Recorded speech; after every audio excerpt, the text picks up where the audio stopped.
Assalamualaikum warahmatullahi wabarakatuh. Alhamdulillahi rabbil alamin. Wassalatu wassalamu ala asrafil mursalin Sayyidina Muhammad wa ala alihi wa sahbihi ajma'in. Amma ba'du. Hadis Muslim nomor 1043. Artinya, diriwayatkan dari Aisyah radhiyallahu anha dari Rasulullah sallallahu alaihi wasallam, beliau bersabda, tangan pencuri tidaklah dipotong kecuali apa yang dicurinya senilai 1/4 dinar atau lebih. Hadis ini juga diriwayatkan oleh Al-Bukhari nomor hadis 6789, 6790 dan 6791. Hadis Muslim nomor 1044. Artinya, diriwayatkan dari Ibnu Umar radhiyallahu anhu bahwasanya Nabi Shallallahu alaihi wasallam pernah menghukum potong tangan atas seseorang yang mencuri sebuah perisai seharga 3 dirham. Hadis ini juga diriwayatkan oleh Al-Bukhari nomor hadis 6795, 6796 dan 6797. Hadis Muslim nomor 1045. Diriwayatkan dari Abu Hurairah radhiyallahu anhu yang berkata, Rasulullah shallallahu alaihi wasallam pernah bersabda, Allah mengutuk pencuri yang mencuri telur lalu dipotong tangannya, dan mencuri tali lalu dipotong tangannya. Hadis ini juga diriwayatkan oleh Al-Bukhari nomor hadis 6783. Hadis Muslim nomor 1046. Artinya, diriwayatkan dari Aisyah radhiyallahu anha, istri Nabi sallallahu alaihi wasallam, bahwasanya kaum Quraisy pernah digelisahkan oleh kasus seorang perempuan dari suku Mahzumi yang mencuri pada masa Nabi sallallahu alaihi wasallam. Ketika pendudukan kota Mekah, mereka mengatakan, siapa yang bisa memohonkan keringanan kepada Nabi sallallahu alaihi wasallam? Mereka menjawab, tidak ada yang berani memintakan itu kepada Rasulullah sallallahu alaihi wasallam kecuali Usamah bin Zaid, yang orang yang disayangi oleh Rasulullah sallallahu alaihi wasallam. Lalu perempuan tersebut dibawa kepada Nabi sallallahu alaihi wasallam. Kemudian Usamah bin Zaid memohonkan keringan hukumannya kepada Nabi sallallahu alaihi wasallam. Maka Nabi SAW berubah raut mukanya dan bersabda, apakah kau ingin menolong dalam urusan yang telah ditetapkan oleh Allah? Usamah menjawab, mohonkanlah ampunan kepada Allah untukku, ya Rasulullah. Pada sorenya, Nabi SAW berdiri untuk berpidato. Beliau memuji Allah sebagaimana biasanya di awal pidato. Lalu beliau bersabda, sesungguhnya hancurnya orang-orang sebelum kalian adalah karena bila di kalangan mereka ada orang terpandang, yaitu kelas atas, mencuri, maka mereka biarkan saja. Tetapi bila di kalangan mereka adalah orang kelas bawah yang mencuri, maka mereka kenakan hukuman.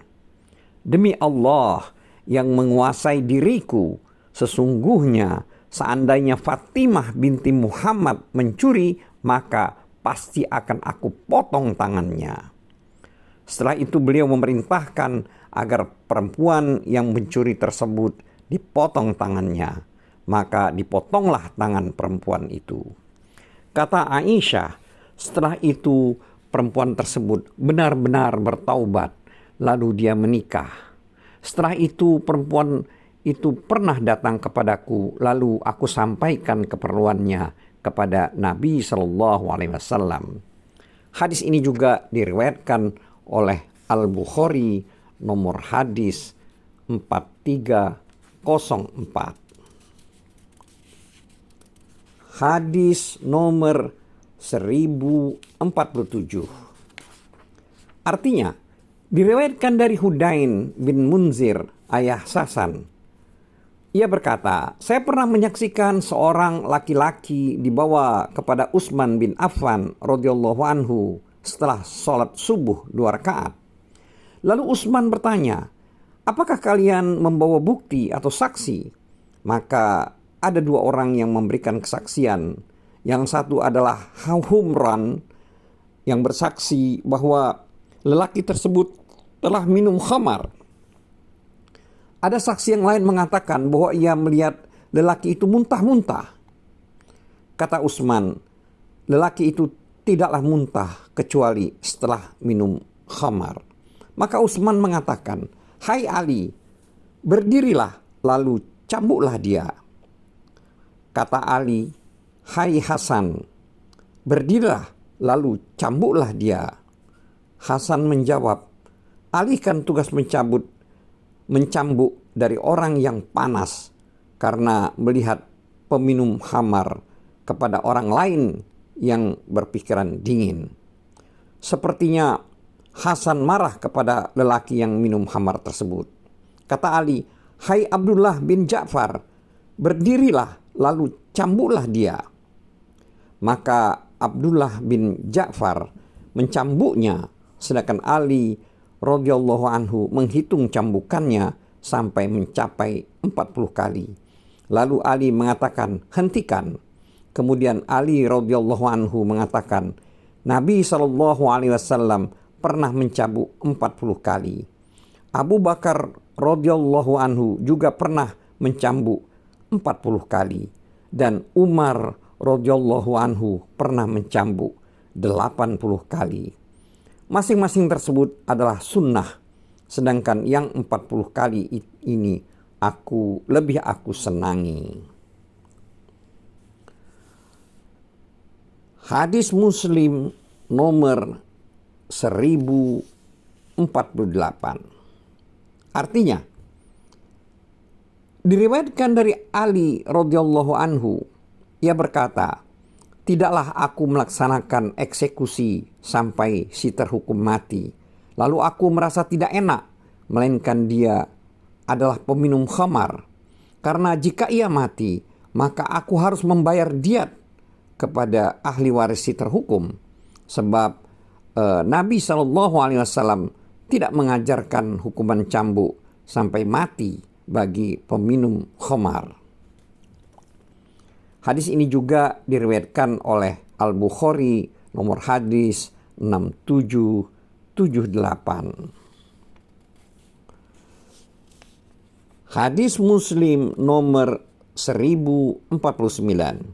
Diriwayatkan dari Abu Burdah Al-Ansari radhiyallahu anhu bahwasanya dia pernah mendengar Rasulullah SAW bersabda, seseorang tidaklah dicambuk lebih dari 10 kali kecuali dalam rangka melaksanakan hukuman yang telah ditetapkan oleh Allah.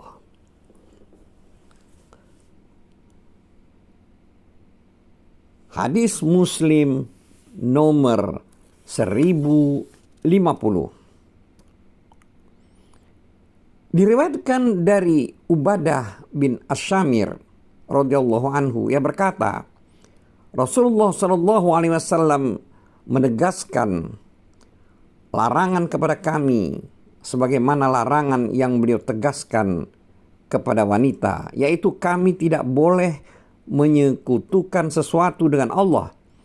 Kami tidak boleh mencuri, tidak boleh berzina, tidak boleh membunuh anak-anak kami, dan kami tidak boleh saling membohongi.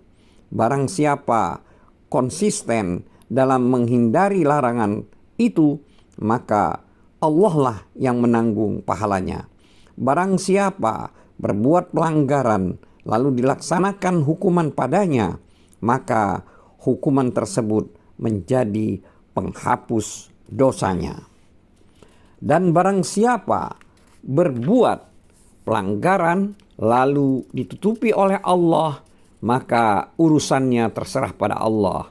Jika Allah menghendaki, maka dia menyiksanya, dan jika dia menghendaki, maka dia, Allah, akan mengampuninya. Hadis ini juga diriwayatkan oleh Al-Bukhari nomor hadis 18.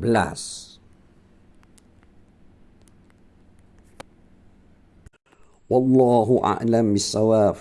Wabillahi taufiq wal hidayah. Wassalamualaikum warahmatullahi wabarakatuh.